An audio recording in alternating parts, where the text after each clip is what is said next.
Estimadíssimos irmãos e irmãs, muito boa noite. É muito bom reencontrá-los para que possamos continuar o nosso estudo, né? Possamos dar nossas reflexões a respeito dessa obra magnânima que vê a luz da humanidade pelas mãos venerandas de Francisco Cândido Xavier, através do benfeitor André Luiz. Essa obra que é um manancial magistral de informações, busca tocar nossas almas para o processo de despertamento espiritual. É bom que a gente entenda que a doutrina espírita nada mais é do que a reviviscência do Evangelho de Jesus. Tudo que está posto na doutrina está em absoluta consonância, de acordo com o Evangelho de Jesus. O Evangelho nada mais é do que o material didático mais extraordinário que Deus enviou à Terra, visando a educação de seus filhos. Estavam, estão e virão habitar essa grande escola da vida que é o planeta Terra. E a doutrina espírita traz essas informações e essa obra de Luiz não é diferente. Então, eles trazem exemplos práticos da vivência do Evangelho de Jesus, exatamente tentando, de forma que a gente possa, ao compreender as repercussões de nossos atos, possamos melhorar, possamos ter uma reencarnação mais produtiva, melhor trabalhada, que a gente possa dar um passo adiante no nosso processo de melhora espiritual. Estamos estudando a obra 6 da coleção A Vida do Mundo Espiritual, chamada Libertação, e hoje vamos estudar o capítulo 8º, denominado de Inesperada Intercessão. Lembrando que nessa obra, André Luiz tem como orientador a figura de Gúbio, espírito nobre, e também de Eloy, um aprendiz como André Luiz. E o objetivo de Gúbio e sua equipe, a pedido da benfeitora Matilde, é resgatar do mundo das sombras um sacerdote, um juiz, uma figura importante do mundo das sombras, chamado Gregório, e, ao mesmo tempo, assistir uma irmã encarnada de nome Margarida, que passa um processo terrível, cruel, de obsessão, determinado exatamente por Gregório. Então, é uma obra interessantíssima, com grandes pormenores, inclusive nos capítulos passados foi mostrada toda uma radiografia, a ambiência dessa cidade infeliz, onde habita o espírito de grande mal, de grande crueldade, etc, etc. No capítulo anterior, a gente viu, e é importante, André Luiz é muito didático, e traz sempre como figuras que podem nos dar um exemplo, digamos assim, do perfil das criaturas que vivem nesses ambientes, no caso de uma senhora que foi responsável pela morte de 3 criaturas, 3 escravos seus, quando esteve encarnado na Terra, nos apresentando uma figura extremamente terrível dos espíritos chamados os ovoides, e foi estudado no capítulo anterior sobre os ovoides. Então, sempre André Luiz traz uma figura, traz assim, um exemplo, para a gente entender o perfil das criaturas que lá foi discutido. E nesse capítulo, no seguinte, vamos ver de novo como é que são utilizados esses ovoides, né? Então, começa assim, esse capítulo 8º. Diz André Luiz: a sala em que fomos recebidos pelo sacerdote Gregório semelhava-se um santuário, cuja luz interior se alimentava de tochas ardentes. Deixar claro que Gregório, André Luiz, quando teve com Gúbio, assim que chegou a essa cidade estranha, que buscou o Gregório disse, bom, e ele falou que tinha interesse em ter um contato com ele, e Gregório, bom, não vou conversar com vocês, só depois você passar por um processo de seleção, para termos a compreensão de quem são vocês. Só depois disso, depois de 2 dias presos, é que ele foi, enfim, apresentado a Gregório para ter um contato mais direto, para ter um contato direto, para que pudesse manter uma conversa e que Gúbio pudesse informar qual era a missão dele naquela cidade estranha. Aí estou mostrando agora essa apresentação. Ele mostrou que esse local, a casa de Gregório, é um local, é uma espécie de santuário, mas muito extravagante, ainda iluminado com tochas ardentes, a fogo, um negócio bem estranho, as coisas da Idade Média, um local bastante de mau gosto, etc. Então, diz que Gregório, aquela figura importante, sentado num trono, mostrando-se muito importante, se achando como se fosse um deus, do ponto de vista de sua importância, superior a todos, né? Um trono singular, figura desagradável, no ambiente que era muito desagradável, ardente, com tochas ardentes, a exótica personagem, que era exatamente Gregório, que estava ao lado dele. Imagine, cerca de 100 entidades estavam ali em situação adorativa. Ele, no meio daquele ambiente, com 100 entidades em situação adorativa, como se fosse um deus, uma figura muito importante, mostrando esse ambiente bastante dantesco, muito estranho, como se fosse uma cidade medieval. Diz ele que dois áulicos, dois conselheiros, ao lado dele, de Gregório, né? Extravagantemente vestidos, todos, havia muita extravagância, né? Nas roupas, na iluminação, enfim. Manejavam grandes tibúrios que eram incensórios, cheios de incenso, que os tibúrios, dois conselheiros, dois locais, dois tibúrios cheios de incenso, e em seu bojo, substâncias perfumadas de violentas emanações. Vê que não via nada de suavidade. O fogo era estranho, a roupa era toda estranha deles, um monte de criaturas adorando o Gregório, e a própria emanação dos incensos era cheiro muito forte, emanações fortes. Não havia nada de suavidade naquele ambiente. Diz que, então, Gregório trajava uma túnica escarlate, bem vermelha, chamativa, né? E ele se nimbava de um halo mental da cabeça dele, pardo, escuro. E esses raios que exalava da mente dele, né, eram inquietantes e contundentes, que feriam a retina. Tudo era extravagante ali. Não se tratava nada de suave, eram criaturas embrutecidas. Até os raios que emitia do poder de que ele era portador feriam a retina porque eram contundentes e inquietantes, né? Essa foi uma descrição que André Luiz nos faz aqui do ambiente da casa em que vivia esse importante sacerdote, esse juiz. Era uma figura adorada, enfim. Muito bem. Fixou em nós, Gregório, um olhar percussiente, penetrante, inquiridor, né? E estendeu-nos a destra, dando-nos a entender que poderíamos se aproximar. Só se aproximou André Luiz, Gúbio e Eloy dele quando ele determinou, né? Então, André Luiz ficou empolgado, mas acompanhou o Gúbio se aproximando de Gregório.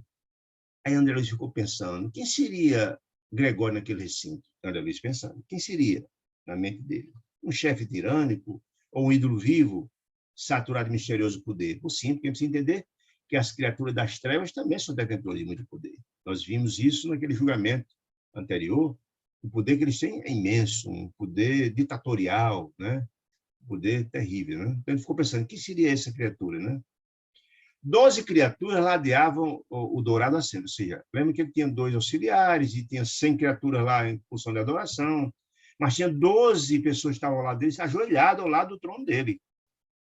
12, humildes, atentas às ordens que ele emanasse da boca. Ou seja, era uma criatura tratada como fosse um deus ou uma celebridade muito grande. Todos tinham um medo imenso dele e o poder dele era imenso. Tinha 12 joelhos ali para o que ele dissesse a turma fazer, né? Muito bem. Com um simples gesto dele, Gregório determinou regime sigiloso para a conversação que seria entabulada com Gúbio, André Luiz e Eloy. Sigiloso. Por quê? Porque em alguns segundos, todo aquele recinto com mais de 100 pessoas se esvaziou de uma hora para outra, ficando só André Luiz, Eloy, Gúbio e o próprio Gregório. Ou seja, saiu ele, de repente, o sigilo era grande, o assunto era importante, e ele não queria que esse assunto vazasse com ninguém, o Gregório. Ele sabia que era um assunto de cunho pessoal dele, ia tratar um assunto relativo à mãe dele, ele não queria que esse assunto passasse para ninguém, até porque poderia passar a ideia de alguma fragilidade. Essas criaturas são muito monolíticos, eles querem passar uma visão de dureza total, de nenhuma fragilidade. O assunto que ia ser tratado ali não era para ser ouvido por ninguém, por isso ele mandou sair todo mundo da sala. Compreendi, disse André Luiz, que cogitaria de assunto grave. E fitei André Luiz, disse, o próprio Gúbio, para copiar o movimento dele, para não causar nenhum contratempo, para não causar nenhuma complicação no desenvolvimento do trabalho, que seria, a partir de ali, entabulado, notadamente entre Gúbio e o próprio Gregório, né? Então, Gúbio, seguido de Eloy e dele próprio André Luiz, a reduzir a distância, acercou-se de Gregório, do anfitrião, que de fisionomia rude, realmente ele era uma figura rude, embrutecida, passando, de minha parte, a espreitar o esforço do instrutor Gubbio para contornar os obstáculos do momento, de modo a não classificarmos de mentiroso a face da profunda consciência. O que é que ele quer dizer com isso, gente? Ele está dizendo, olha, todo o cuidado que certamente Gubbio falou para André Luiz e Eloy, para não causar nenhum, digamos assim, nenhum deslize, para não dificultar a tarefa, que seria muito difícil desse emissário de Deus com aquela criatura um alto funcionário das trevas, né? Então, isso é importante. Não dá nenhum deslize, é muito interessante isso, para evitar qualquer constrangimento ou uma dificuldade adicional à tarefa que é ser desenvolvida ali. Cumprimentou Gregório, exibindo figura complacente, e falou: lembra-te, sim, isso aí, Gregório dizendo, falou para Gubbio, lembra-te que sou juiz, viu? Mandatário do governo forte aqui estabelecido. Ou seja, não caia na besteira ou de mentir, de me afrontar, porque eu sou juiz e que tem um poder soberano, posso fazer qualquer coisa contra você. De pronto, ele foi alertando, intimidando a figura de Gubbio, né? Lembra que eu sou juiz, mandatório do governo forte aqui estabelecido. Não deves, disse Gregório, pois faltar a verdade. Isso é interessante, porque a gente podia imaginar que seria difícil ele descobrir que Gubbio estaria ou não falando a verdade, porque não havia sintonia pela adentrada tela mental de Gubbio, né? Lembre-se que aquele aparelho selecionador não tinha capacidade de permear as mentes mais evoluídas, né? Mas ele foi logo intimidando, sendo claro. Não minta que eu sou juiz aqui. Não venha, pois falta a verdade. Decorrida pequena pausa, disse André Luiz, acrescentou: em nosso primeiro encontro, disse Gregório, anunciaste o nome. E Gubbio, sim, sereno. E de uma benfeitora. Repete-o, disse Gregório, ordenando o sacerdote. E então Gubbio disse: Matilde. E aí eu queria fazer um primeiro parênteses. Deixar claro que todas as expressões que estão em parênteses aí são minhas para lembrar de um assunto importante. Primeiro, se vocês estão lembrados daquela conversa importante em que Matilde estabeleceu a diretriz da missão em que Gubbio iria estabelecer, a gente viu claramente que não só está aí Gubbio, André Luiz e Eloy. Há todo um acompanhamento do mundo espiritual superior da missão. A própria Matilde acompanha todo esse trabalho mentalmente e a equipe dela. E lembrando que todos nós temos nossos amigos espirituais, a própria Matilde disse que teria a ajuda dos benfeitores, dos amigos espirituais dela. Então, há todo um encadeamento. Ninguém vai para um trabalho dessa natureza do mundo das sombras descoberto. Deixar claro isso. Não. Todos que lá vão precisam de ter toda a humildade, coragem, etc., mas eles estão ali, protegidos por toda uma equipe espiritual que dá suporte ao trabalho. Então, há um acompanhamento. Deixar claro isso para a gente entender. Ou seja, se porventura houvesse alguma ameaça e Gubbio precisasse sair dali, ele poderia sair. Não tem nenhuma dúvida disso, que era possível fazer. Só que todo o trabalho dele seria comprometido. E o mundo espiritual não faz um trabalho sem nenhum planejamento pormenorizado para atingir o objetivo, qual seja o resgate de Gregório e o salvamento de Margarida. É preciso que o trabalho, o planejamento seja cumprido rigorosamente. É importante entender isso. O semblante de Gregório, depois que Gubbio falou do nome de Matilde, que era uma figura que é a mãezinha dele, de Gregório, ficou sombrio e angustiado, porque é um choque. Imagina, o camarada está lá, no mundo infeliz, no mundo de trevas, há mais de 350 anos, ele não tem contato com a mãe dele, porque não tem sintonia com a mãe dele, não obstante, a mãe nunca, jamais, em tempo algum, abandonou, ao contrário, estava sempre tentou e continua tentando resgatá-lo, né? Nunca, mas ele não consegue receber as emanações, porque a diferença de faixa vibracional é muito grande. Ele não consegue receber essas informações, né? Então, mas é um choque falar, olha, você está sabendo ali que a mãe dele, Matilde, mandou um benfeitor, mandou um mensageiro para abordá-lo em nome dela. Isso é um choque muito grande. Então, teve um choque. Você ficou sombrio e angustiado. Disse André Luiz, receberam ali, naquele momento, tremenda punhalada invisível. Punhalada não é material, não, é emocional, é nesse aspecto. Ele recebeu uma punhalada emocional. O fato de ser tratado, daquele grupo estar ali em nome da mãe, falar em nome da mãe. Então, para ele, foi um choque muito forte, emocional, né? O André disse que ele dissimulou essa história toda, no entanto. no entanto, dura impassibilidade e com a firmeza de um administrador orgulhoso, disse André Luiz, e torturado, inquiriu: que tem de comum comigo semelhante criatura? Ou seja, ele queria provar efetivamente que Gúbio estava ali em nome de Matilde. Então, o que tem essa criatura, você falou, essa tal de Matilde, mostrando uma certa indiferença, entre aspas. O que tem essa figura a ver comigo, disse ele. Então, Gúbio disse sem afetação: asseverou-nos ela, Matilde, querer-te um desvelado amor materno, ou seja, é a sua mãe. Então, disse: olha, para ele ter certeza que, efetivamente, Gúbio, efetivamente, estava ali em nome da mãe dele. Olha, ela nos disse que era sua mãe, tem um amor imenso materno por você. Aí, de novo, o Gregório, como se não tivesse recebido o choque, como se tivesse indiferente se ele... É um evidente engano, disse Gregório, porque minha mãe separou-se, essa é uma palavra interessante, de mim, há alguns séculos. Mas separou-se como? Ele está dizendo isso como se a mãe tivesse ignorado ele, como a mãe tivesse abandonado ele. Não.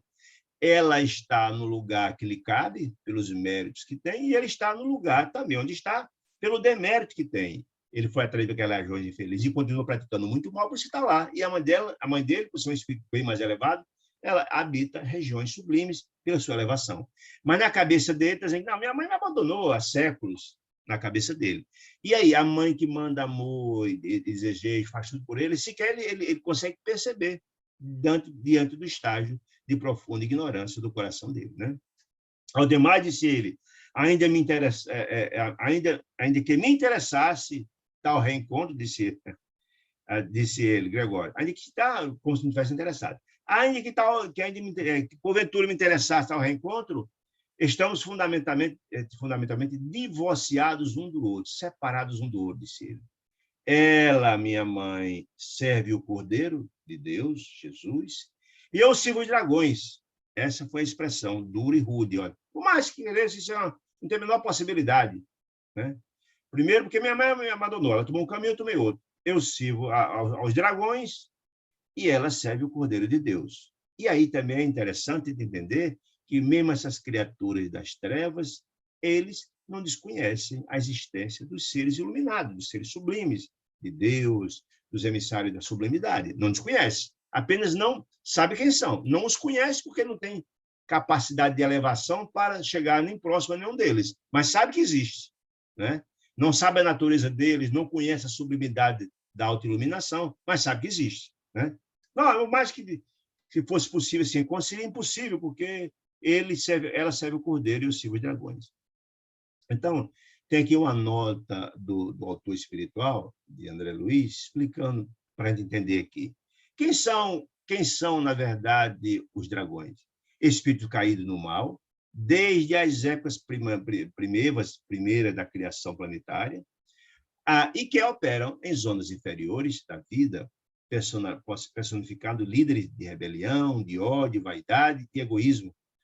Mas não são, todavia, demônios eternos. Não. Por que não são demônios eternos? São espíritos profundamente trevosos que comandam essa região de trevas, é fato. Mas não são demônios eternos por quê? Não são filhos de Deus, e como filhos de Deus, tudo progride. A lei de progresso é uma lei da humanidade. Essas criaturas comandam essas regiões, mas chegará um momento que serão resgatados e outros virão assumir o lugar deles pela brutalidade, pela ignorância, porque, infelizmente, vivemos assim.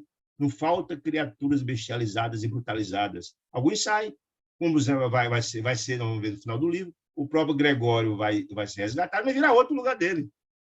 Infelizmente, as regiões infelizes, a região de trevas, está cheia de criaturas do naipe deles, que chegam aos postos pela sua crueldade, pela sua brutalidade. Né?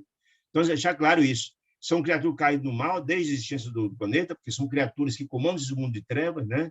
Mas não são os demônios eternos, disse claramente o autor. Porque individualmente se transformam para o bem no curso dos séculos, como acontece aos próprios homens. Nós também. Nós somos criaturas, fomos criados simples e ignorantes, mas estamos na nossa luta, na nossa jornada evoluída. Quando fala dos homens, está falando dos homens encarnados. Então, os espíritos trevosos evoluem como os homens aqui encarnados evoluem também. Está falando isso. Né? Então, são criaturas de demônios eternos, é claro. Essa notícia dos demônios, dos dragões, não só está na obra de André Luiz. Quem tem a oportunidade de ler esse livro que eu recomendo, todo espírito deveria ler esse livro. Voltei, uma obra psicografada por Chico, através de irmão Jacó, é uma obra absolutamente fundamental para cada um de nós lermos, que tem uma quantidade de informações maravilhosa. Trata-se de um dirigente da Federação Espírita Brasileira, chegando ao mundo espiritual, e ele conta como foram essas peculiaridades que guarda as informações que eles trazem, que esse livro traz, exatamente as informações também trazidas por André Luiz. E ele fala dos dragões. Ele fala no capítulo 7 dos dragões, ele fala que são essas criaturas que comandam as regiões de trevas, estão ao redor de nós próprios. Ele fala isso, certo? Então, é muito interessante. Muito bem. Então, quando, na verdade, ele fala, voltando agora à narrativa do livro, certo? Ali foi a explicação do autor espiritual, e agora voltando à narrativa do livro. Então, quando ele fala que a mãezinha Matilde, ela serve o cordeiro, e ele, Gregório, serve os dragões, aí agora começa de novo a narrativa do capítulo. Aquela particularidade, qual é essa informação de que ele servia os dragões, disse André Luiz, da palestra, bastava para que a minha curiosidade explodisse. Indômita, ou seja, indomada. André Luiz, curioso como queria saber mais detalhes a respeito dos dragões. Quem era, afinal de contas? Quem seriam os dragões que se reportava Gregório? Gênios satânicos das lendas de todos os tempos? Essas negações, o próprio escritor lá em cima já dá uma definição, né? Espíritos caídos no caminho evolucionário de inteligência voltada contra os princípios salutares e redentores do Cristo, que todos veneramos na condição de Cordeiro de Deus. Essa segunda indagação é o fato, já porque não são espíritos satânicos, gênios eternos, não é. São criaturas que evoluem. Passa o período de profunda ignorância, mas evoluem, sem dúvida nenhuma. Então, André Luiz Mendes diz, sem dúvida, não me equivocara.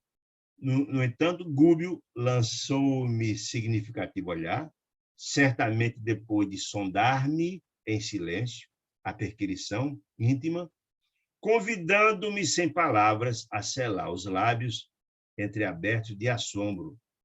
O que é que ele quer dizer com isso, gente? André Luiz, quando entrou junto com Eloy e Gúbio e começou o diálogo com Gregório, André começou a passar coisa na cabeça dele.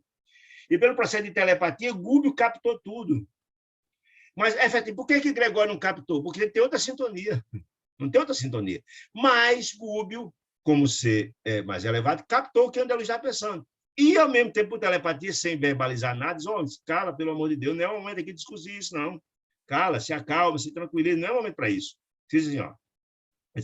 No olhar, certamente depois de sondar-me por telepatia, em silêncio, a perquisição, convidando-me a sem palavras e sem selar os lábios, entreaberto de assombro, a ficar calado. Indiscutivelmente, aquele instante não comportava a conversação, diz André Luiz, de um aprendiz, no caso André Luiz, e deveria destinar-se aquele momento às manifestações conscientes e seguras de um mestre, ou seja, de alguém que efetivamente estava preparado para um diálogo com o chefe das sombras. Então, não era o momento de André Luiz estar questionando nada, não era. O momento era muito grave, era muito importante e delicado para a missão que eles vieram cumprir. Então, não poderia haver nenhum tipo de questionamento. O momento era agora de deixar sob os auspícios a conversa de Gúbio, que Gúbio era alguém altamente qualificado, um enviado de Deus, que tinha essa capacidade e a vivência, a expertise ou a experiência para um diálogo dessa natureza. Mas André Luiz deixou claro que esse diálogo, o que ele fez essa colocação? Para deixar claro que as criaturas, os mais elevados, conversam telepaticamente sem precisar verbalizar de nada. E ele, de propósito, também diz isso para mostrar que Gregório não conseguia captar a mente dele, porque havia uma sintonia muito grande, não tinha sintonia entre eles. Né? Muito bem. Respeitável sacerdote começou, depois dessa afirmação, de que depois dessa primeira conversa, de que Gregório disse que ele servia aos dragões e que a mãezinha Matilde serve ao poder de Deus, então começou então a conversa de Gregório.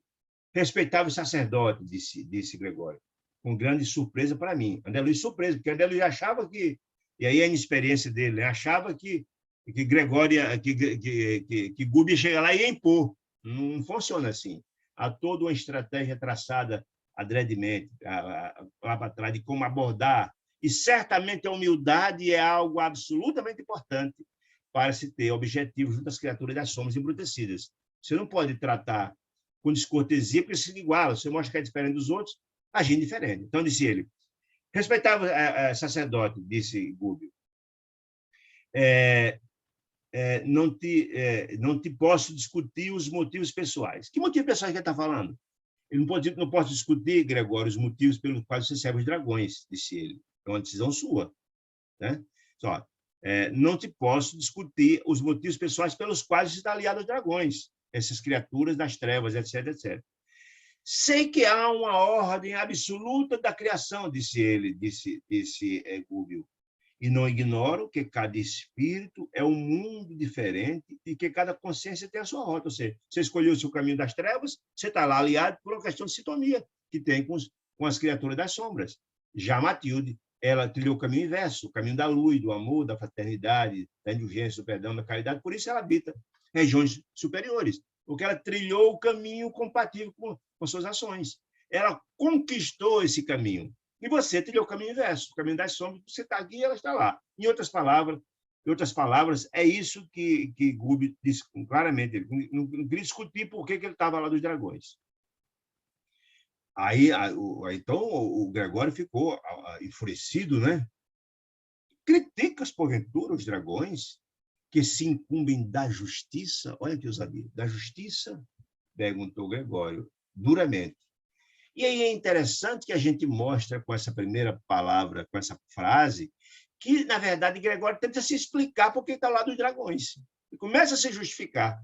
Pô, mas minha mãe está lá entre o Cordeiro de Deus trabalhando e eu estou aqui. Ele começa, como se fosse possível, justificar, defender a posição de que ele está lá. Aí você está questionando, por acaso, grosseiramente, a posição dos dragões, que é quem se incumbe de dar justiça nessas regiões? Aí mostra a diferença entre um e outro. Olha a posição de Gregório. Quem sou eu para julgar? Humildade. Não é diferença da arrogância do outro, né? Comentou Gubbio com simplicidade.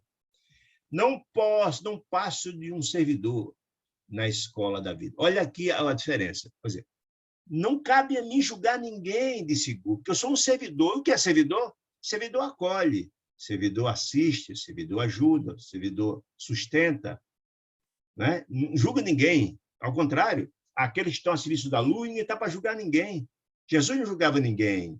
Os emissários da luz não julgam ninguém, está ali para assistir, para acolher, para amar, para fortalecer, e não para julgar ninguém, ao contrário, das criaturas das sombras, são só meros cobradores, são meros carrascos. Então, eles, claramente, com humildade, isso vai deixando clara a posição, que são diametralmente opostas à do próprio Gregório. Né?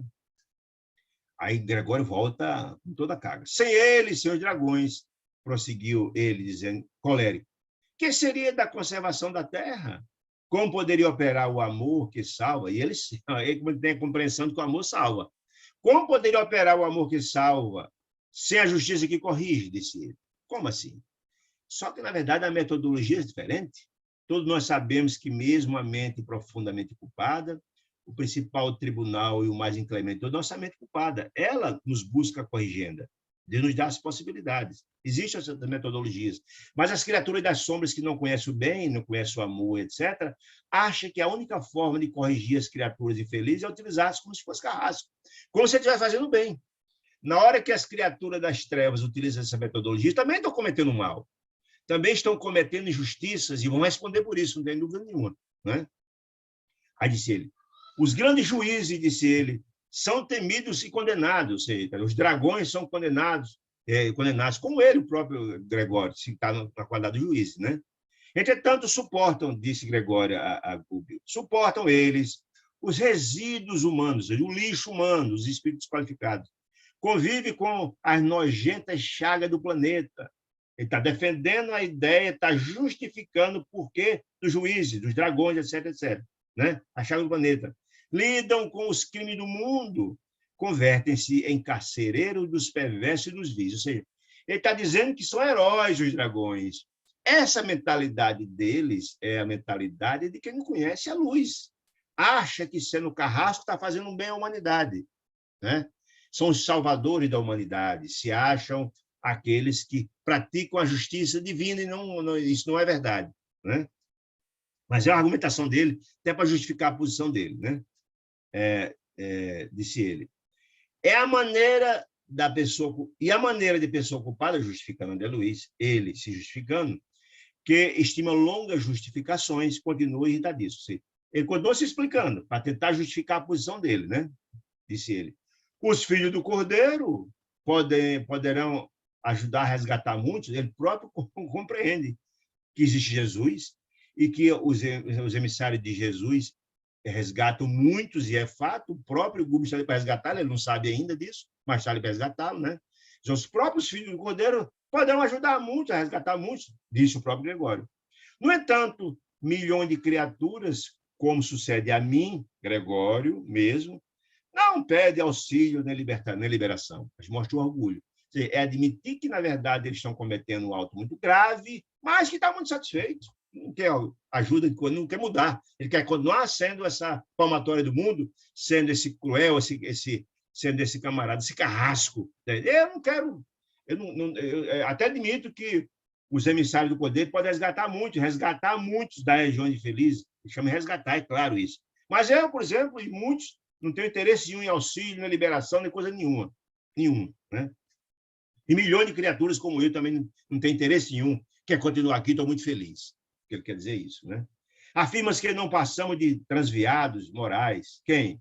Essas criaturas que julgam, os dragões, os juízes, etc.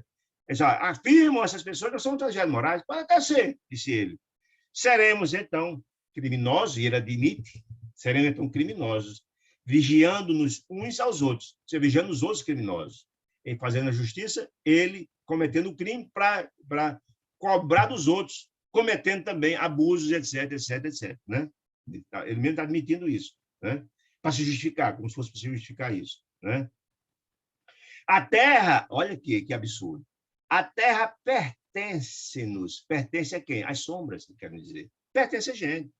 É uma visão absolutamente limitada, porque são as criaturas que não conhecem a luz, não conhecem outra felicidade a não ser o domínio, a subjugação, o poder pelo poder. Ele não conhece a luz, não sabe, não conhece uma felicidade distinta disso. O prazer que eles têm é cobrar, de ter o poder, de ter o controle absoluto. Ele não conhece a felicidade que não seja essa, a dominação, né? Aí, por exemplo, a Terra pertence a quem? Às criaturas das sombras. Por quê? A grande esmagadora maioria das criaturas das trevas, nós ainda somos criaturas que comungamos com esses sentimentos infelizes. E somos dominados por boa parte deles, sofrendo um processo obsessivo grave, vampirização, já vimos isso nos capítulos passados. Isso é um fato. Ele está dizendo aqui, a Terra nos pertence. Por quê? Dentro dela, da Terra, a animalidade domina. Se a animalidade domina, cria as condições, a sintonia com a turma das trevas para dominar. Por isso que ele está falando que a Terra pertence a eles. Né? A animalidade domina, oferecendo-nos clima ideal. O que quer dizer com isso? Oferecendo a quem? A turma das trevas. O clima ideal para quê? Para a dominação.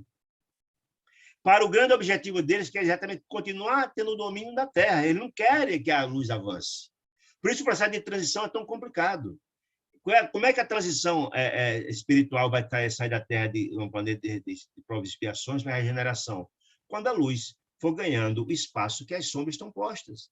No dia que a luz conseguir ter mais de 50% do espaço dominado pela sombra, 50,1%, a Terra dará um salto, uma modificação, que é a grande vitória da luz contra as sombras. E as trevas não desejam perder o controle, porque o único prazer que eles têm é no domínio, pela força, pela brutalidade. E ele não quer, por isso que você vai falando aqui, a Terra pertence a nós, disse ele. E pela animalidade que domina a Terra, oferece o clima ideal. De quê? De dominação, ele quer dizer isso, né? Disse ele. Aí, de novo, ele volta a falar, reconhece o poder das criaturas celestiais. Ó. Não tenho, por minha vez, qualquer noção de céu. Por que não tem qualquer noção de céu? Porque não conquistou. Nunca conquistou o bem, nunca conquistou a posição mais feliz, nunca compareceu a mundos mais felizes, não conhece, porque não tem a senha de acesso, porque a felicidade é uma conquista. Ele nunca fez nada para conquistar a felicidade, portanto, nunca o mundo que ele conhece é o das trevas, do domínio, da dor, da justiça, da maldade, do crime, etc, etc, etc. Por isso, eu não tenho qualquer noção de céu. Aí é interessante. Acredito, disse ele, e algo que eu não conheço o céu, acredito, disse ele, que seja esse céu uma corte de eleitos. Aí mostra o profundo desconhecimento dele. Eleitos como assim? Como se Deus fosse parcial. E Deus escolhe um em detrimento de outro, porque gosta de um, discrimina o outro. Você vê, o profundo desconhecimento. porque as esferas mais elevadas, a felicidade, a elevação espiritual, é questão de meritocracia. Ninguém absolutamente consegue oferir os mundos mais felizes se não tiver méritos, não trabalhasse para transformar-se. Essa é a história. Mas ele, como conhece, eu não conheço o céu, mas a gente é o corpo de eleitos. A gente tem visto isso muito nos resgates de espíritos trevosos. Olha, um de eleitos, os anjos são as pessoas eleitas, parciais, Deus escolhe parcialmente. Olha aqui, mostra a profunda ignorância dele, né? Mas ele admite que existe um mundo mais feliz, né? Só que diz que é um lugar de eleitos, né? Mas o mundo visível, que mundo visível está falando? A Terra, nós encarnados. O mundo visível, que é o único que eles conhecem, para nós, que é o único que eles conhecem, constitui extenso reino de condenados. Reino de condenados, até são. Por quê? A grande maioria ainda se encontra nesse processo e que são domináveis por eles, pelas sugestões, pelo processo obsessivo, um grande processo de obsessão coletiva que eles estabelecem, tendo o domínio daqui. Eles dominam mesmo. Lembra que nós mostramos nos 2 capítulos passados que quando as criaturas que têm um coração empreendido no mal pensam, projetam, sentem o mal, são, na hora do sono, elevados em desdobramento, mas são infelizes, onde traçam-se com as criaturas que os obsidiam crimes, projetos de crimes, etc, etc, etc, fazer o mal, etc, etc, etc. O processo de obsessão, né? Então, diz aqui, com todas as letras, isso, que são dominados por ele. O corpo físico encontra todas as condições de dominação. Mas o corpo físico, aí conduzindo aqui. Mas o mundo visível para nós constitui um reino de condenados, como eu falei. No corpo físico, disse ele, caímos na rede de circunstâncias fatais. Contudo, a teia, rede, teia, mesma coisa, que nos planos inferiores, que os planos inferiores nos preparam para ele, servirá melhor. O que ele está dizendo? Olha, há todo um projeto, há todo um plano, há toda uma teia organizada para resgatar essas criaturas. Essa rede, essa teia de dominação que o mundo infeliz das trevas tem sobre nós, é porque nós guardamos sintonia com eles. E eles, olha, há todo um projeto. Alguém acha que o mundo das trevas também tem um projeto? Tem sim. Eles tinham todo um projeto de dominação. Todos esses mundos nós vimos já lá no Obreiro da Vida Eterna, que aquelas regiões onde existe criaturas profundamente sofredores são, sim, vigiadas por eles. Só acontece o que eles querem, o domínio é total. Gente sendo agredida, gente sendo torturada, nós vimos lá, chicoteadas, etc, etc, etc. Eles têm um domínio total. São criaturas escravizadas por essas criaturas das trevas. Escravizadas, né? Continua. Aí diz, continua eles tentando se justificar como se fosse possível justificar a posição dele, né? Se é nosso destino, nós quem? Dos dragões, dos juízes, joirá, que significa separar o trigo do mundo, separar o joio do trigo do mundo, quer dizer isso? O papel é deles, ele acha que o papel é deles, separar o joio do trigo, os bons e os maus do mundo. Nossa peneira, que faz essa peneira, essa separação, não se fará complacente. Você está dizendo, tem que ser a impiedade. Não há momento, não há espaço para perdão, não há espaço para piedade, nada. Não há complacência. Nós temos que cobrar até o último centavo, diz ele, né? Jesus falava, nós temos que pagar tudo no sentido, sim, nós temos que reparar nossos males, mas não de forma imposta. Não é isso. A ideia de Jesus é o contrário, é de amor, perdão, fraternidade, etc., que você conscientize, renove e gradativamente vai se renovando, se transformando.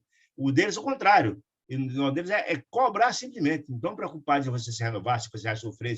Não tem nenhum compromisso com a transformação do ser humano, não. O negócio deles é pela crueldade, cobrar a dívida. Essa é a história. Experimentados, ele continua defendendo os dragões, né? Experimentados que somos na queda, ou seja, na cobrança implacável das dívidas, né?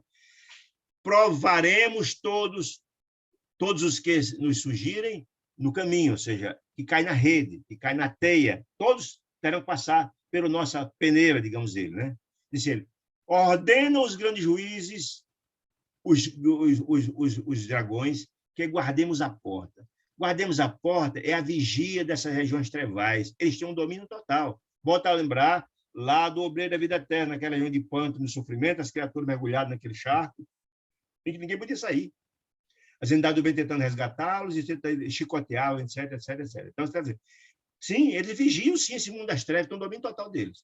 Temos, por isso, disse ele, servidores, quando ele argumentando, temos, por isso, servidores, vigias, guardas, em todas as direções. Subordinaremos-nos, subordinam-se esses vigias, né?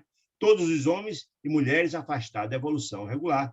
E é forçoso reconhecer que semelhantes individualidades que trilharam se contam por milhões. Então, a gente olha, são milhares e milhares de criaturas que são subordinadas a nós na vigilância dessas criaturas infelizes, que somos milhões. Certo? E por quê? Porque essas criaturas estão lá? Por sintonia, nós já falamos.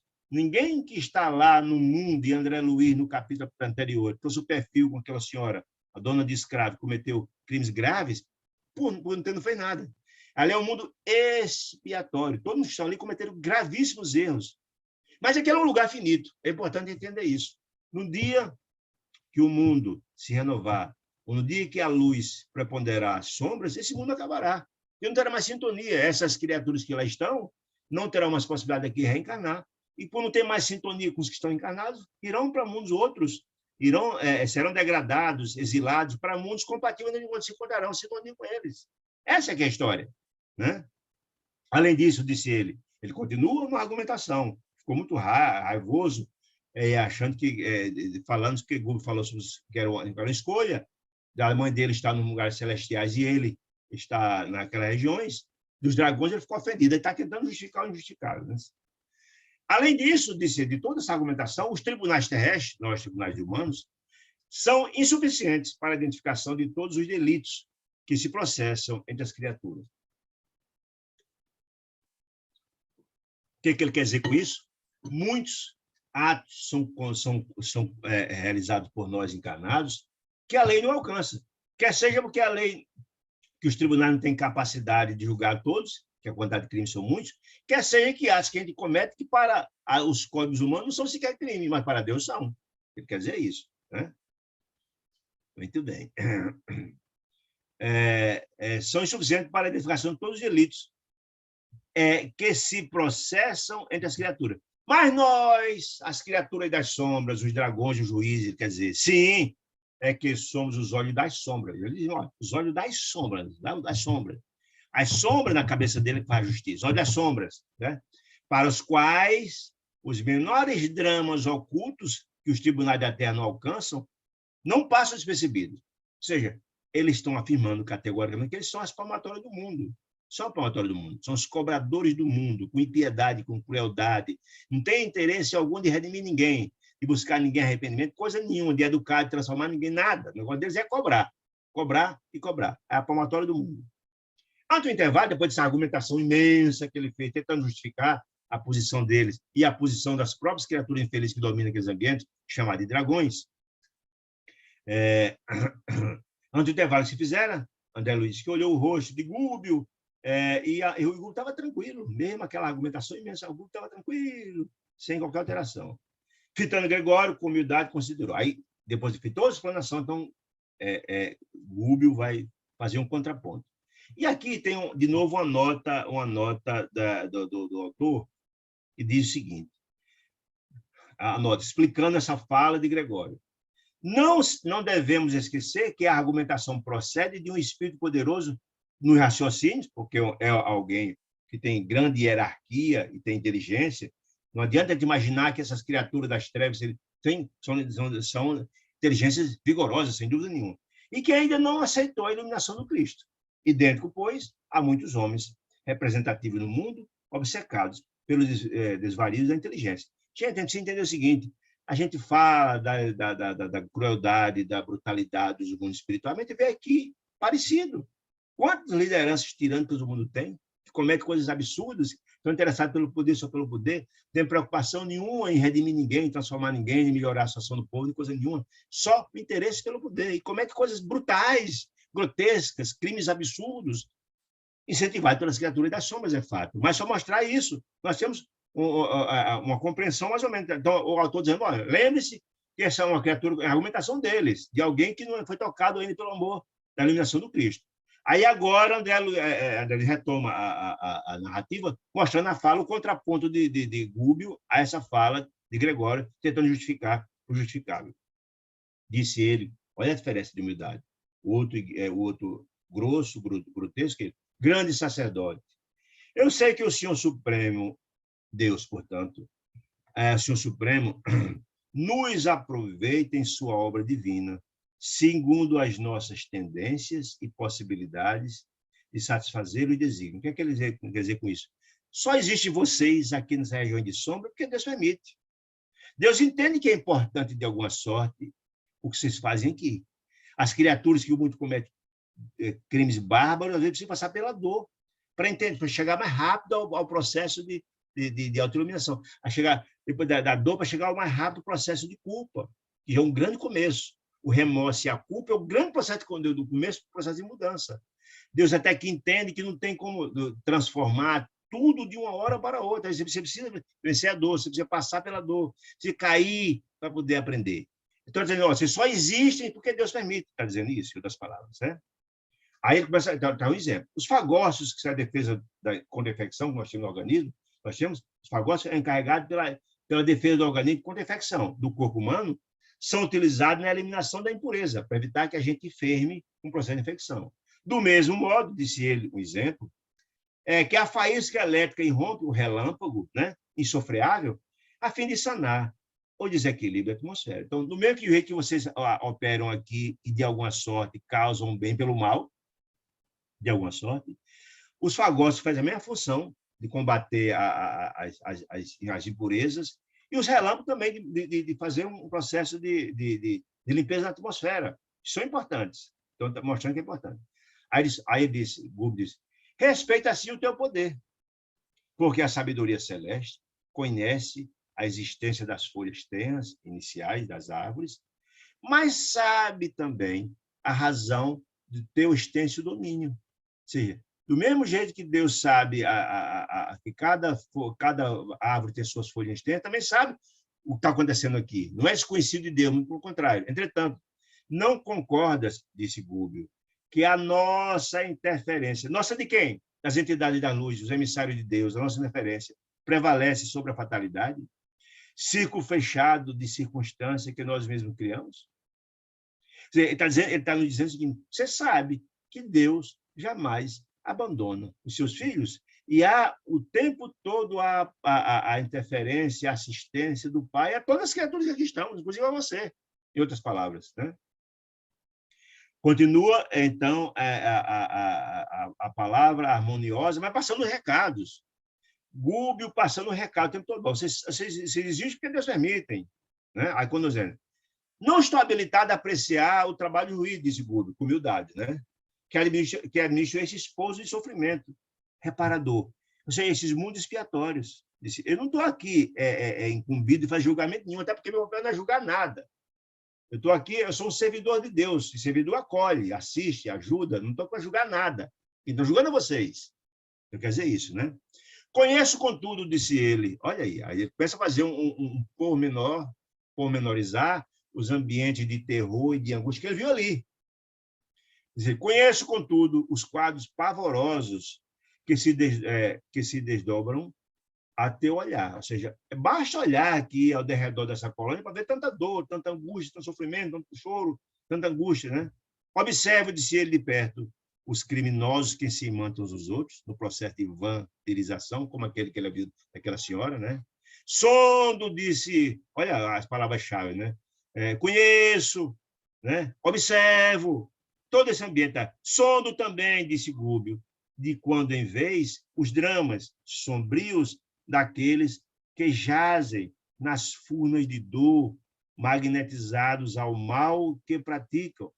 Significa ao remorso, a sua mente que cobra, e vocês aproveitam esse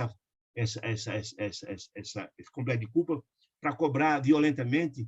E não ignoro, disse ele, a justiça, disse Gúbio.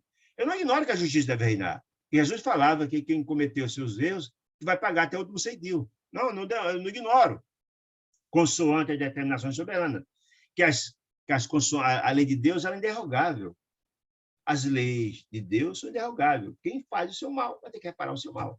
Não, eu não desconheço isso, disse Gúbio. Não. Todavia, o que quer dizer com isso? O que eu estou escutando aqui é um método. Olha aí. Todavia, são palavras-chave, né? Todavia, respeitável Gregório, mostrando a humildade dele, sabendo daquela criatura, chamando muito respeito, o contrário de Gregório, que o tempo todo gritando, etc, etc. Quando eu dizendo, sim, meu Deus, eu me perdi aqui. Observo de persins criminosos, tal. Sim. Todavia, respeitável Gregório, não admites você, Gregório, grande sacerdote, que o amor instalado nos corações, se tivesse a possibilidade de instalar o amor no coração dessa gama de sofredores aqui, redimiria todos os pecados? E eu lembro da afirmativa de Pedro, o apóstolo, que o amor cobre a multidão de pecados. Se ao invés de estar fazendo aqui só cobrança brutalizada, cobrança, só entristece o sofrimento daquelas criaturas, a câmera deu uma saídazinha aqui. Está bem aí, dona Celeste? A câmera saiu um pouquinho do... Bati aqui na mesa.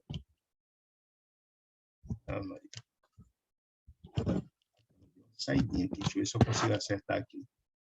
Se tiver bom, a senhora me diz aí. Tá bom, tá bom. Chegou.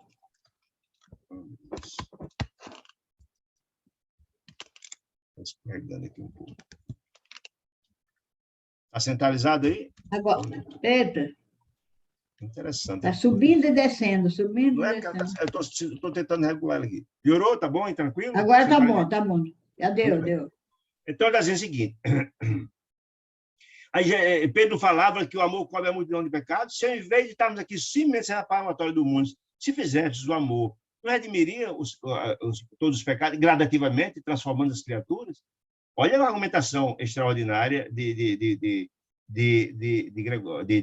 Gúbio. Não aceitas, disse ele, porventura, a vitória final da bondade? Se você não tem conhecimento de que um dia a luz vencerá as trevas, você não aceita, não tem compreensão disso? Disse ele. Através do serviço fraterno, se praticássemos, que nos eleva e conduz ao Pai Supremo. Olha, toda essa linha de argumentação é interessante. Se a gente praticasse a fraternidade, gradativamente nós íamos modificando essas pessoas. Nos conduz o Pai Supremo, e ele sabe que existe um Pai Supremo, ele sabe que existe. Então, é tudo um contraponto interessante sobre essa argumentação dele. Se gastássemos, disse Gúbio, nos cometimentos divinos do Cordeiro, ou seja, a prática, a vivência do Evangelho de Jesus, se gastássemos as mesmas energias que se despendem aqui a serviço dos dragões, a mesma energia da brutalidade, não alcançaríamos mais apressadamente o objetivo do Supremo Triunfo? Ou seja, se gastar toda essa energia que se faz aqui para cobrança, se, na verdade, trabalhasse no coração das pessoas, ele não iria gradativamente se transformando? Eu não quero dizer que sabemos que a mente culpada é um instrumento que vai nos obrigar a fazer a própria transformação. O próprio sofrimento redime, nós sabemos disso. Mas olha, você não tem a compreensão de que se tentasse praticar aqui a vivência do Evangelho de Jesus, mais gradativamente faríamos a transformação dessa gente? Aí ele ficou, depois dessa argumentação de Gúbio, com muita mansidão, beleza?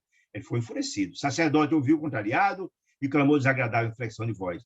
Como pude escutar-te calado quanto tempo? Se bravejou, né? Somos aqui, disse ele, julgadores da morte. A morte. Somos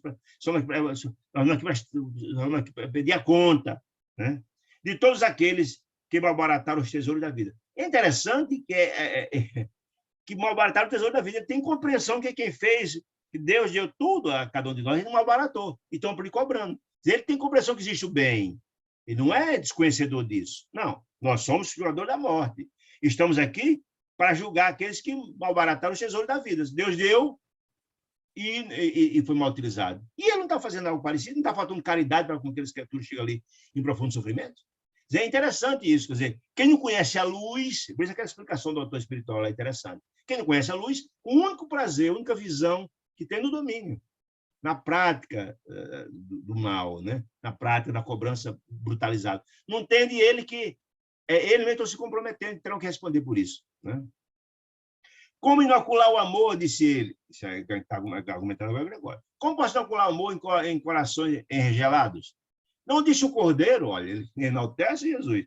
Não disse o Cordeiro, certa vez, que não se deve lançar pérola aos porcos?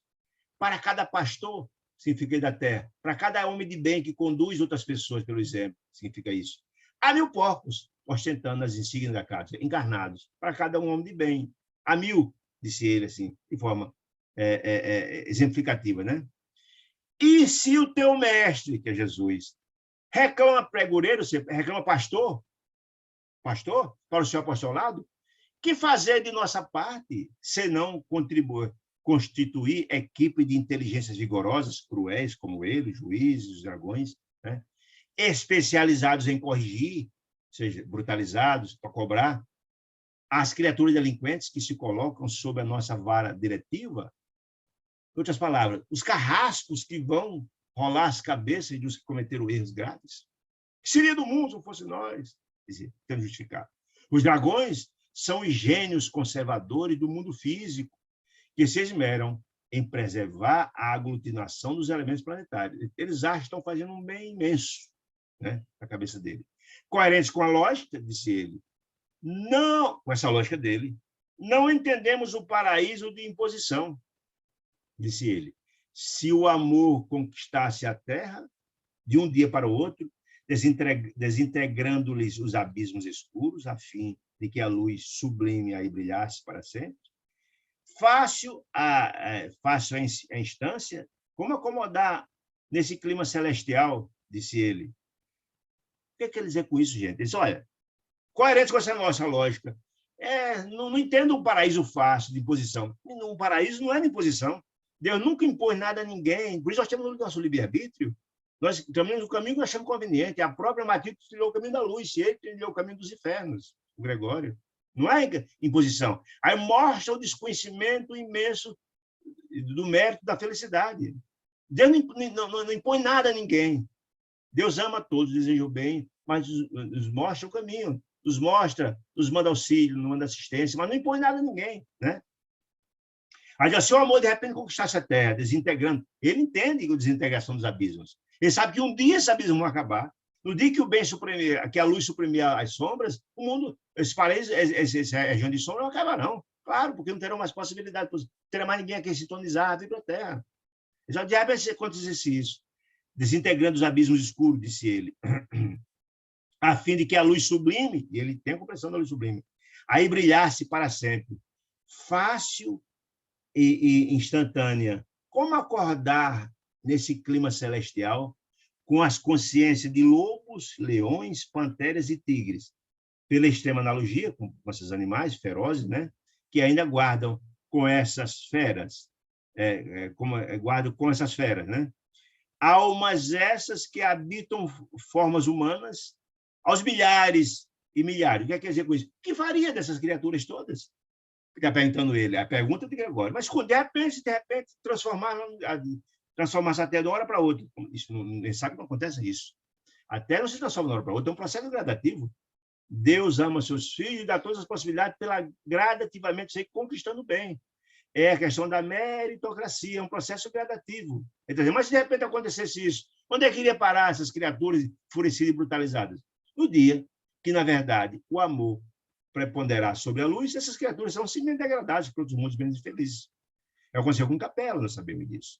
Então, a justiça de Deus ela é magnânima e cobra, sim, mas gradativamente, o objetivo de Deus não é só cobrar. Ao contrário, é transformar, é educar os seus filhos, pisando na busca da luz, né? Então, no dia que isso vai acontecer, essas criaturas que restarem aqui reticentes ao processo evolutivo, como aconteceu em Capela e diz lá na Gênesis, serão transportados. São exilados em mundos compatíveis ao estado deles, que, na verdade, ele não tem essa compreensão pela argumentação dele aqui, né? Aí, continua. Que seria dos céus, disse ele, com a argumentação, se não vigiássemos os infernos? Que coisa. Se dos céus, está querendo dizer que eles são fundamentais para que os céus existam, como se isso verdade fosse. Não. Os céus primam pela aprimoração e transformação dos filhos de Deus. E as criaturas que estão felicitadas estão nessa luta. Os são auxiliados pelos céus, né? Que seria dos céus que seria dos céus se não vigiássemos o inferno? Aí vem uma gargalhada sarcástica, de brutalidade, né? E estrepitosa, seguindo as palavras. Então, o Gubi fez o contraponto. Porém, depois de toda essa argumentação, porém não se perturbou. O Gúbio ficou tranquilo, mesmo diante dessa brutalidade, essa gargalhada espalhafatosa, com simplicidade, continuou Gúbio. Ouso lembrar ao nobre sacerdote, todavia, que se lançássemos... Olha que argumentação extraordinária. Ouso lembrar ao sacerdote que se lançássemos todos a socorrer, se todos nós, vocês, lançar a socorrer os miseráveis, a miséria se extinguiria. Se dois ações fossem imenso, não era para outro, mas gradativamente a miséria se extinguiria, era um processo, né? Se educássemos os ignorantes, a treva não teria razão de ser. Volto a dizer, gradativamente. Se tivesse um trabalho de educação não é do dia para a noite, é um processo, né? Se educássemos os ignorantes, a treva não teria razão de ser. Se amparássemos os delinquentes, aos sofredores, cometendo graves erros, oferecendo-lhes estímulos de renovação, de sua reformazinha de transformação, a luta regenerativa, os estímulos regenerativa, o crime seria varrido da face da terra. E aí, por que, na verdade, Gúbio está colocando tudo isso? Gúbio está querendo transformar a região daquela cidade infeliz? Não. Toda essa argumentação de logicidade é para transformar e tocar o coração de Gregório. Lembre-se que o objetivo dele, já disse lá atrás, a Matilde, que nota depois de mais de 3 séculos, ele já estava começando a se enfadar de fazer o mal. Esse grande objetivo é para tocar ainda mais o espírito dele, para tentar amolecer um pouquinho mais, para ser mais permeável a transformação. É para criar mais condições de que gradativamente ele possa absorver algumas dessas considerações. Então, essa argumentação foi brilhante de Gúbio. Olha, se de repente, querendo dizer, de repente, tudo se modificasse, olha aqui essas feras. Então, não, se ele fosse um fenômeno de trabalho, né? De socorrer os miseráveis, se educasse os ignorantes, se amparasse os delinquentes, o crime seria varrido gradativamente até, se estimulasse a modificar. É isso que quer dizer. O sacerdote fez vibrar uma campainha, como me parecesse de André destinada a expandir-lhe a sua expressão de ira, e gritou: cala-te, disse ele para Gúbio, cala-te, insolente. Aí, de novo, eu volto a mostrar o desequilíbrio dele. Gúbio o tempo todo sereno e ele desequilibrado, gritando, urrando, tal. Cala-te, insolente. Sabes que posso punir você, eu sou o juiz aqui, etc, etc, etc. Aí, de novo, imperturbável, Gúbio concordou Gúbio. Suponho, disse ele a Gúbio, suponho conhecer as extensões de suas possibilidades, disse Gúbio, muita humildade. Eu e meus companheiros, a leve ordem de sua boca, podemos receber prisão e tortura. E se esta representa a vontade de teu coração, olha a humildade dele, estamos prontos a recebê-las. Conhecíamos de antemão, ou seja, antes de vir para cá, sabíamos disso, conhecíamos de antemão, as possibilidades contra nós nessa aventura, disse ele. Entretanto, o amor, olha a cena, entretanto, o amor nos inspira e confiamos no mesmo poder soberano. O que significa poder soberano?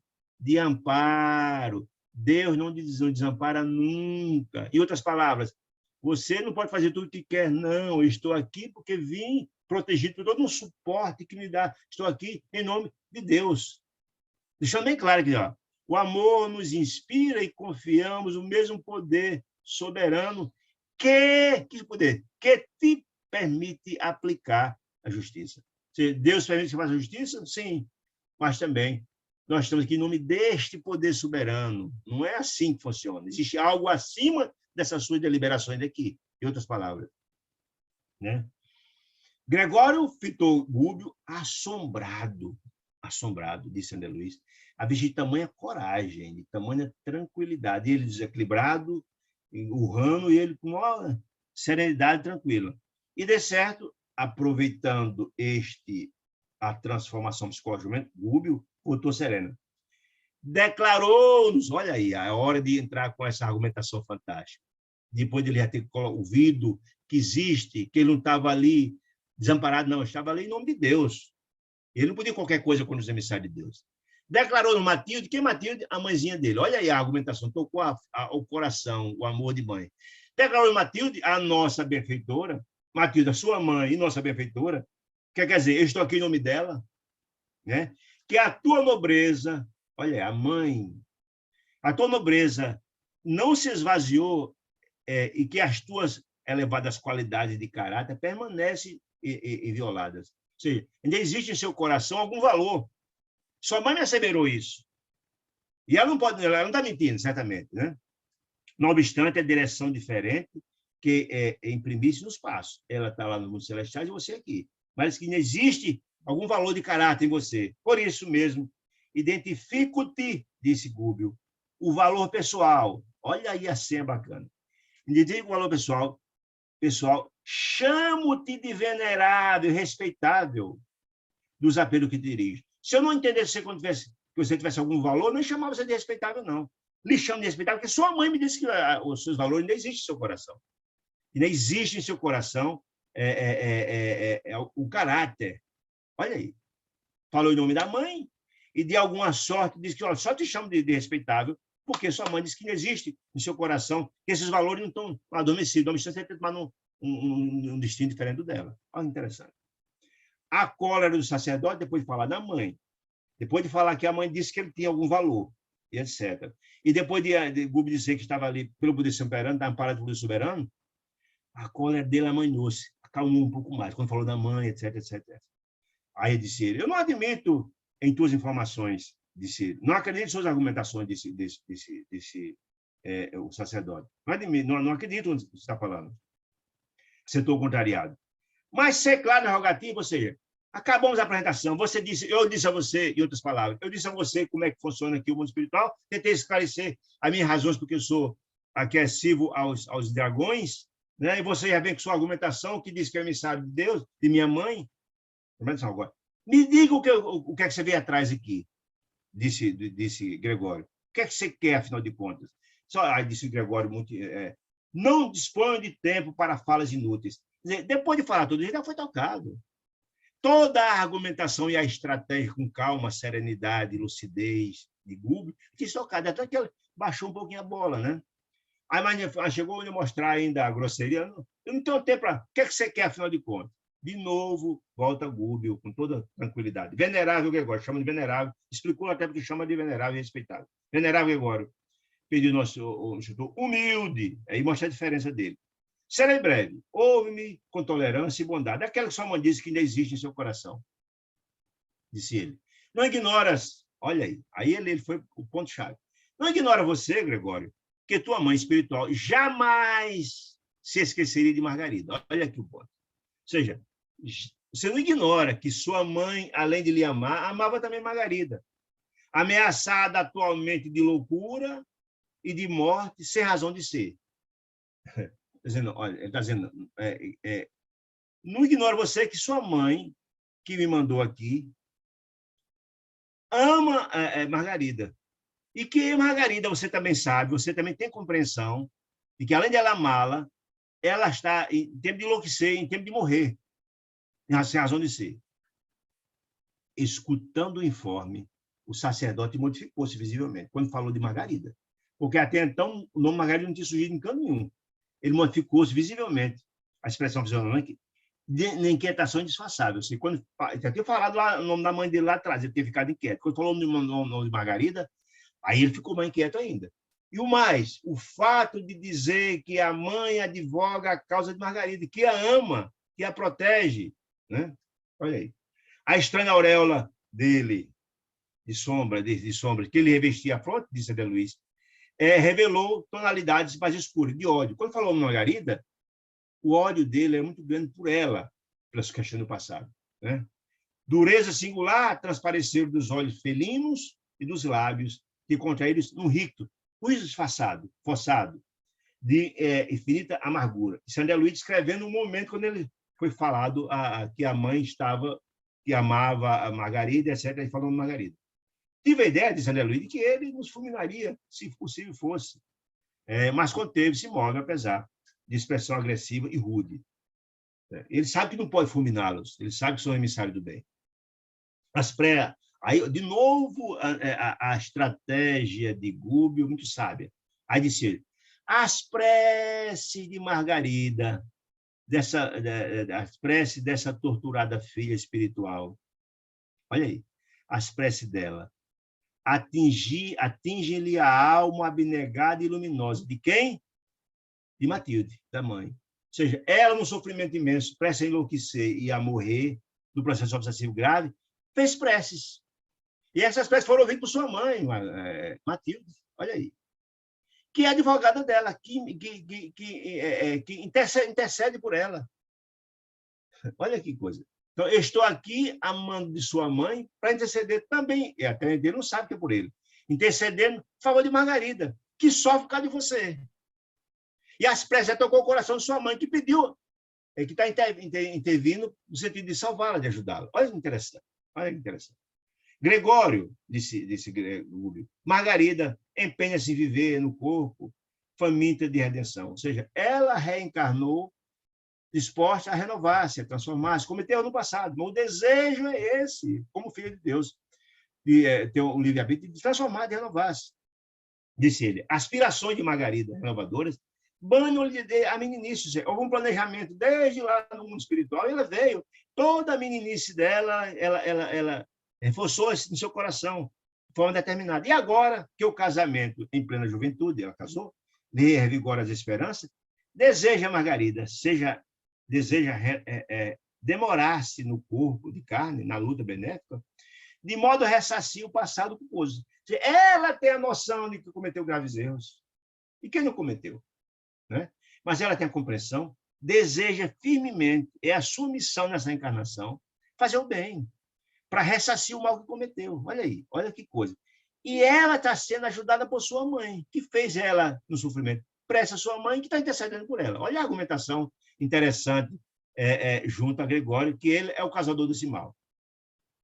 Certamente, fortes razões, aí ele agora foi justificar, para tentar amainar a situação do Gregório. Certamente, fortes razões que obrigam a constrangê-la ao retorno, ou seja, à morte.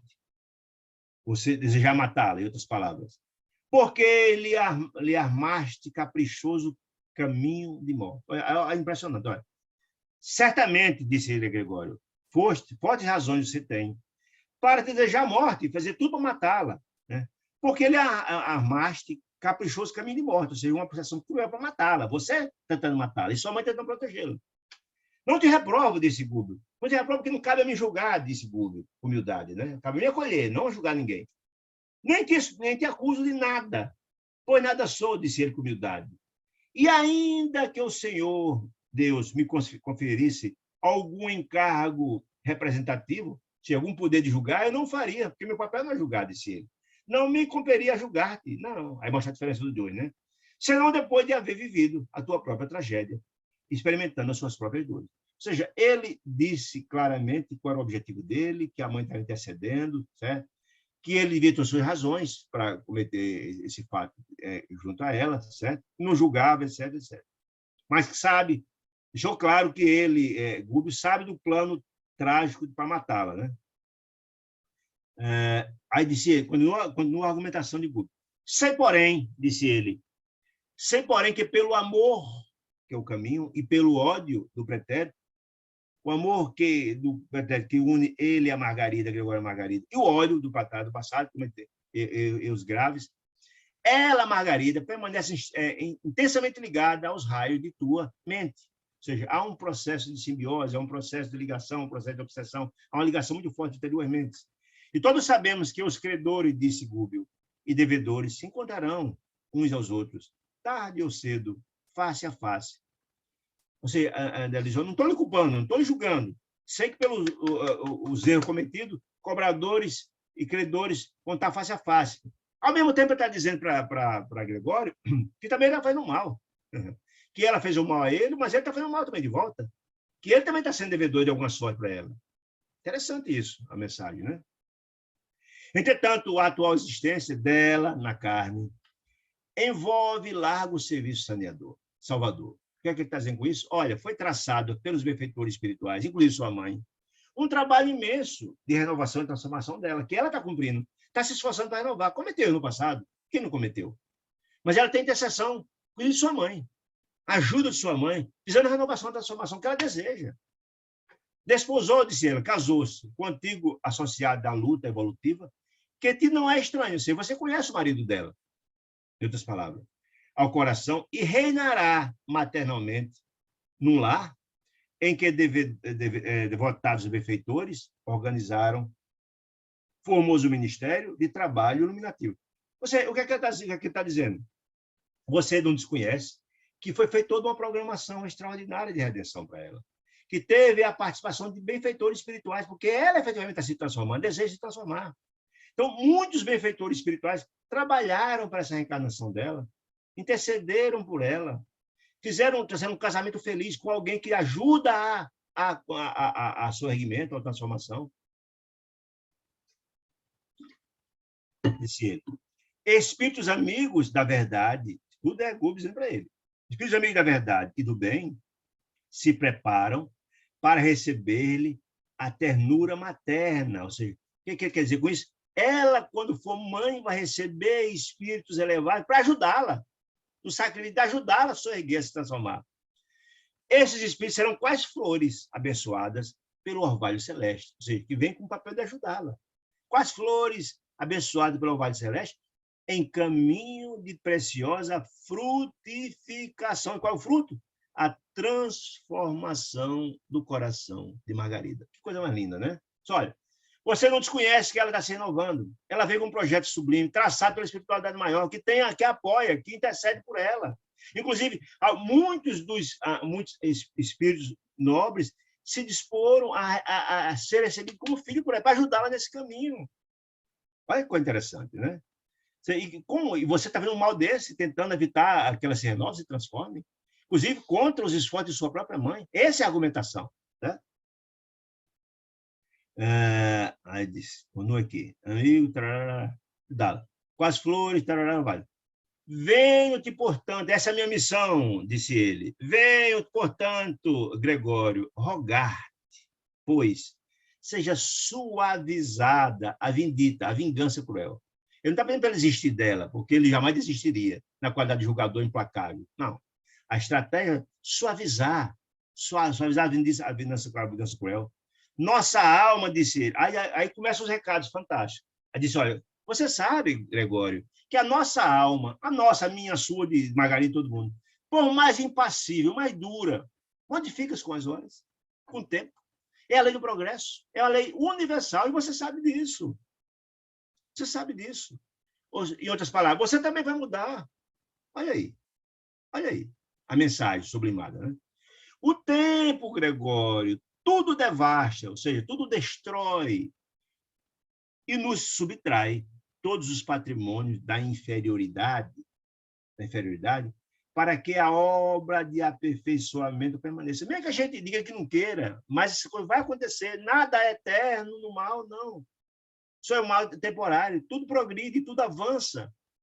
Então, o tempo destrói esses males, aqui, o patrimônio da inferioridade, para que a obra do aperfeiçoamento permaneça. Porque Deus deseja isso, a renovação, a transformação de todos os seus filhos. Você é um filho dele também, em outras palavras.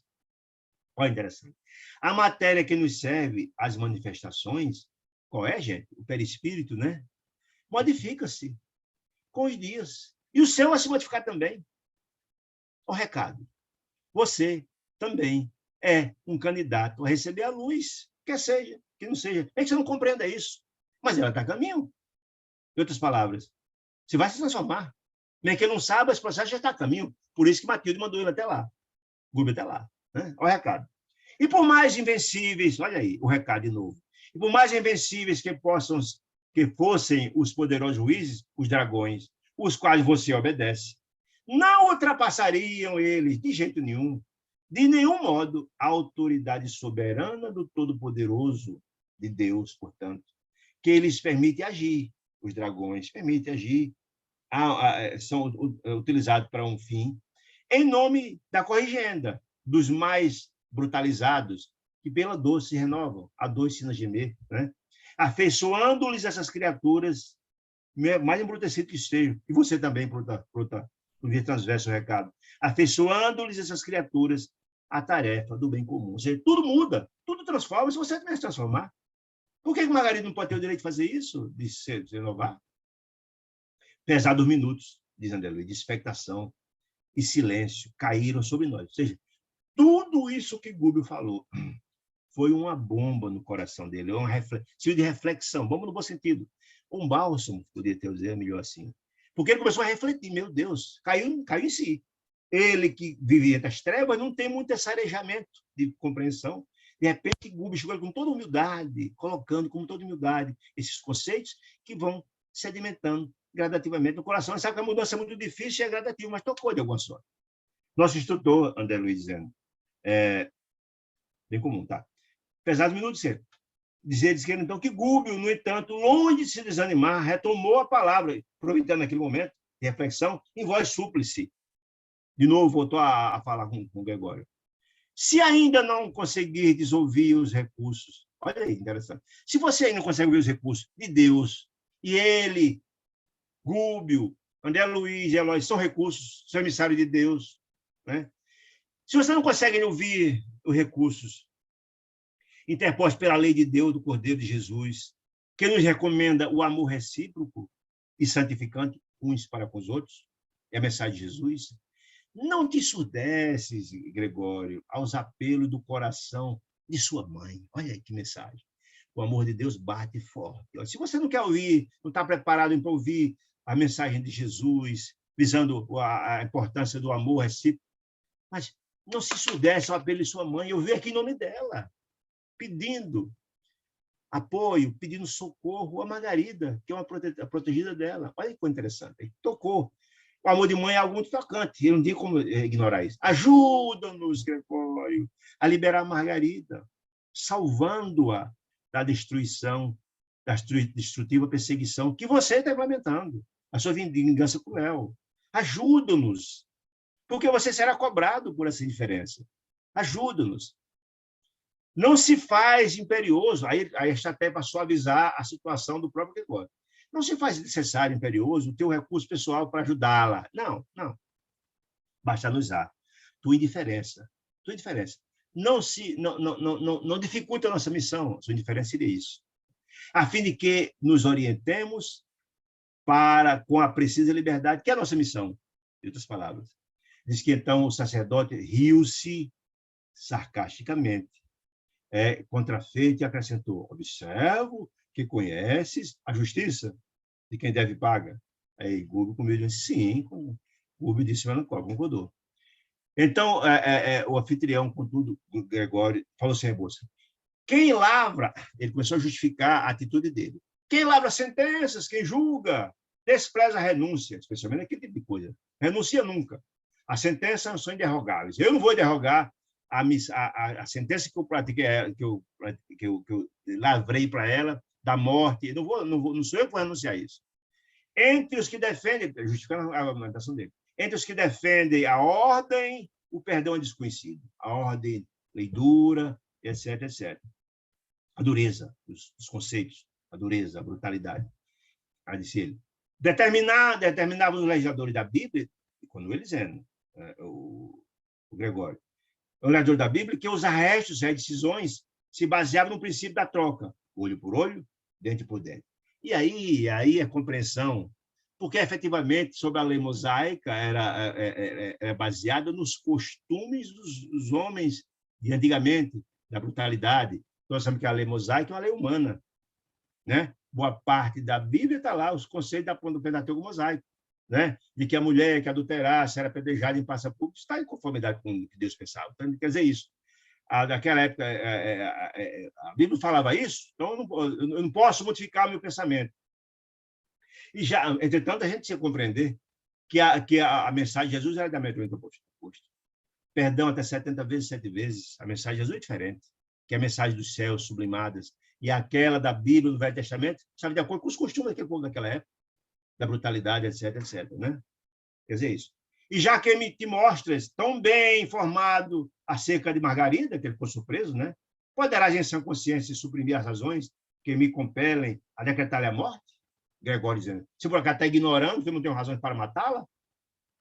Não discuto, disse Gubbio com toda humildade, não discuto os motivos que te conduzem, exclamou Gubbio, entre aflito e extremamente, porque ele estava na situação de pai, né? Ele é pai de Margarida, foi pai de Margarida, encarnações passadas, o próprio Gubbio, né? Todavia, ouso insistir na súplica fraterna.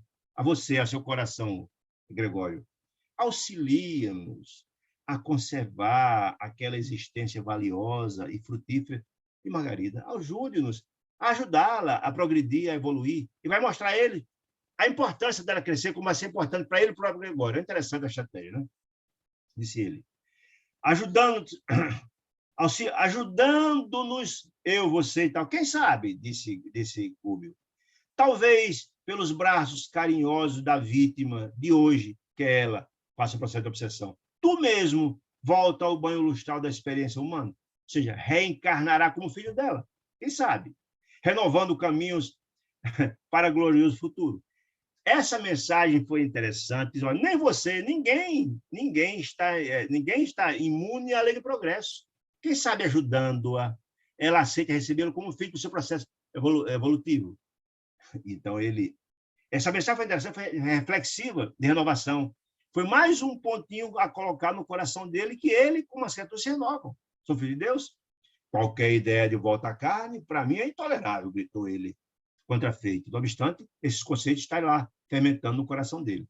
Sabemos, grande sacerdote, disse Cúbio, mas muito calmo, que sem a tua permissão, em vista dos laços que Margarida criou com tua mente, poderosa e ativa, tua mente, que você é um poderoso aqui nesse mundo, será-nos-á difícil. Não está dizendo que é impossível, não. Será mais difícil qualquer atividade liberatória. Não está dizendo que é impossível, não. Está dizendo que não depende só dele, não. Mas ajuda muito, porque ele atrapalha sobremaneira. No processo obsessivo grave que ele está cometendo, a sentença cruel que está bem adiantada. Quer dizer isso. Promete-nos, Gregório, independência de ação, não atrapalhe o processo que vamos fazer. Não precisa ser favorável, não. Não atrapalhe. Não te pedimos sustar a sentença. Não quero que você revogue nada, que deixe de haver obsidiar de uma para outra. Não suste a sentença. Nem pretendemos inocentar a Margarida. Ela cometeu seus erros, vai pagar. Mas dê as condições de gradativamente ela purgar os seus erros com bem, porque o amor cobre muito do pecado, como dizia Paulo, né? Pretendemos independente, assim, quem assume compromisso diante das leis eternas, disse Cúbio, é obrigado a encará-los, inclusive o seu, em outras palavras, né? Se você está fazendo um grande mal, ela reclamar o mal, você vai também pagar por isso. Ele disse com diplomacia, mas é isso mesmo. De frente, agora ou mais tarde, para o resgate justo. O mal que você está cometendo a ela hoje, também você será responsável por isso, né? Rogar-te-íamos, contudo, adiamento na execução de teus propósitos, da morte dela. Essa é a história, adiamento. Concede a tua devedora de ontem o intervalo benéfico. É interessante de ontem, porque ele também está cometendo débito para com ela, né? O intervalo benéfico. Que intervalo? Que ela viva para poder se redimir, se transformar, etc, etc. Né? Em homenagem, olha aí, em homenagem ao desvelos de tua mãe, a quem nos mandou aqui para interceder por ela. É um ponto sensível, né? Possivelmente, disse Cúbio, os dias se encarregarão de modificar este processo doloroso. Não faça nada para dificultar o nosso trabalho, deixe que a gente trabalhe. Adie não cumpra essa sentença, né? Demonstrando expressão de surpresa, ele surpreso com a proposta Gregório surpreso com a proposta a proposta de Cúbio de suspensão, ainda um intervalo, né? Em fazer previsto solicitação de adiamento, não é suspensão, de adiamento, já porque ela tem que pagar um dia, quando nós mesmos esperávamos que o orientador se impusesse. André Luiz, nós está dizendo quem? André Luiz e Eloy achavam que ela ia impor. Não é a melhor estratégia. Não é o meu papel. Porque, volto a dizer, o papel de Cúbio não só era resgatar a Margarida, era resgatar também Gregório, para isso modificar o coração dele. André Luiz. Eu fiquei surpreso com o Eloy, que achava que ele ia impor. Não. Reclamando renovar a revogação definitiva, dizendo, Gregório considerou menos contundente. Tenho necessidade, a resposta de Gregório, tenho necessidade, Gregório, do alimento psíquico que só a mente de Margarida me pode proporcionar. A ligação, ou seja, eu preciso do sentimento dela, eu preciso do carinho dela, olha aí, como fazendo mal quem ama, né? a ligação tem. Perguntou o Gúbio mais encorajado. Mas se reencontrasse o doce reconforto da ternura de sua mãe, Dona Matilde, sustentando-te a alma até que Margarida te pudesse fornecer, redimida e feliz, transformada, em outras palavras, o sublime pão do infinito, do espírito. Ou seja, se você pudesse trocar essa dependência que tem hoje, ajudando a se renovar, e a ternura de sua mãe pudesse substituir de alguma sorte isso, lá na frente você puder ela ter redimida, amorosa, renovada, transformada, e poder ter amado de novo. Mas quer dizer isso. O sacerdote levantou-se pela primeira vez e clamou: não creio. Ou seja, não é mais aquele imperativo, né? Já estava mais maleável. Não creio, disse ele. E se pudéssemos semelhante, e se propusesse semelhante bênção em troca de tua neutralidade ante o nosso esforço de salvação? Perguntou Gúbio. Você permitir-nos agir concomitantemente com os servidores que te obedecem às ordens, junto com seus obsessores? Não os inclinarias contra nós e deixar-nos ombrear com eles, tentando a restauração? O tempo, desta forma, daria ao último retoque de suas decisões. Seria ver o progresso e você poder avaliar. Gregório refletiu por alguns instantes. E dizia: é muito tarde. Mas o rei já estava mais maleável. É muito tarde essa providência, disse ele. Por quê? Perguntou Gúbio. O caso Margarida, disse ele, em tom significativo, está definitivamente entregue a uma fala de 60 obsessores, 60 servidores a meu serviço. Imagine aí o poder que tem uma criatura dessa. Sob a chefia de um duro perseguidor que odeia a família. Tem 60 obsessores sob o comando de alguém que odeia a família. Então, não tem muito o que fazer, disse ele. A solução cabal poderia ter sido alcançada em poucas horas. Ou seja, ela vai ter morrido, quer dizer. Mas não desejo que ela me volte com as mãos, não volte as mãos com a revolta de vítima, que morreu por minha causa, em cuja fonte interior só me fosse possível escolher águas turvas, ódio, né? O desespero do fel. Se torturada como me torturou em outras épocas, padecerá humilhações sem nome e desejará a morte com valioso bem. Ela sofrerá tanto e desejar morrer, disse ele. Atingida a rendição pelo sofrimento, disse ela, dilacerada, a mente dela me receberá como benfeitor, amoroso e providencial, envolvendo-me nas emissões de carinho que há muitos anos tenho bem esperado. Então é interessante, né? A pessoa acha que torturando os outros e o sofrimento vai tornar ela melhor. Na verdade, ele queria que ela amasse ele e achava que o caminho era esse. Né? Seria infrutífera qualquer tentativa deliberatória, disse ele. Os raciocínios dela estão sendo conturbados pouco a pouco e o trabalho de imantação para a morte estão quase terminados. Ou seja, ela não morreu, disse ele, porque não quer que ela morra com revolta. Quer dizer isso, quer que ela sofra até morrer. Então, Gúbio disse, e se confundíssemos a tua falange, e se confundíssemos com a tua falange, tentando o serviço que nos propomos, ou seja, você nos apresentar como se fosse alguém com o objetivo também a perturbá-la. Compareceremos junto à enferma, como teus amigos, e sem te desrespeitar as autoridades.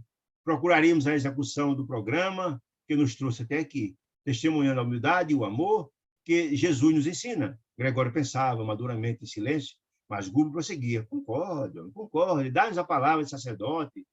Lembra-te de que um dia, olha o recado, um dia ainda que não creais, enfrentarás de novo o olhar de sua mãe. Olha aí, de novo, um dia você vai encontrar sua mãe. Como é que você vai se ficar diante dela, se na verdade sendo contrário a alguém que ela ama tanto, que pediu aqui para vir interceder por você?